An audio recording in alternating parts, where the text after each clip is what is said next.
At kayo magpapasokan na, problema pa rin ng ilang paaralan sa Bulacan ang mga nasirang gamit at mga pasilidad na lubog pa rin sa baha.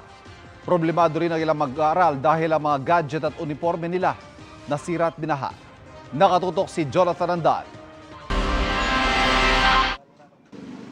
Kulay lumot na ang baha na 3 linggo nang bumababad sa Doña Damiana de Leon Macam Memorial Elementary School sa Kalumpit, Bulacan. Pero nilusong pa rin ng mga guro, magulang at estudyante na nagbrigada eskwela. Kinuskus ang mga pader, sinabon ang mga mesa at silya, dinampot ang mga basang libro at gamit sa classroom, sa kahinakot ng kartilya at pinaanod din sa bangka.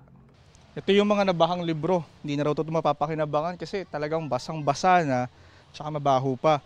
Tapos, yung mga nabasang module at iba pang materials, nandito naman.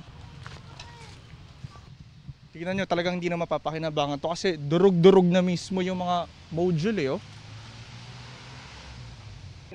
Sabi ng Department of Education o DepEd, meron silang buffer stocks ng pamalit na libro na hihingin sa kanila ng Bulacan School Division Office kapag natapos na ang inventaryo nito sa mga pangangailangan ng mga binahang eskwelahan doon. Para naman sa mga module na kapag emergency procurement na ang Bulacan at madideliver na sa Biyernes. Sa mga paaralan na baha pa rin, pwede raw mag-blended learning ang mga estudyante.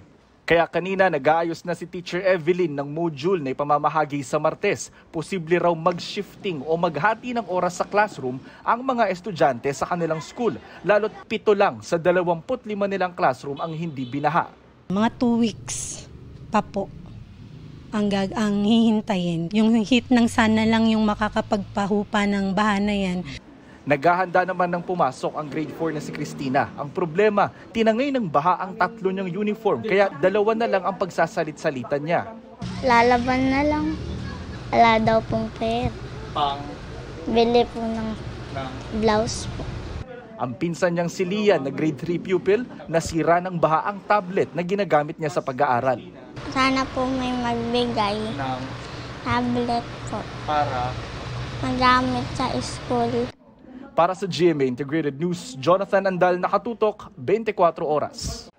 Mga kapuso, patuloy na tumutok sa mga balita. Mag-subscribe sa GMA Integrated News sa YouTube. Sa mga kapuso abroad, samahan nyo kami sa GMA Pinoy TV at sa www.gmanews.tv.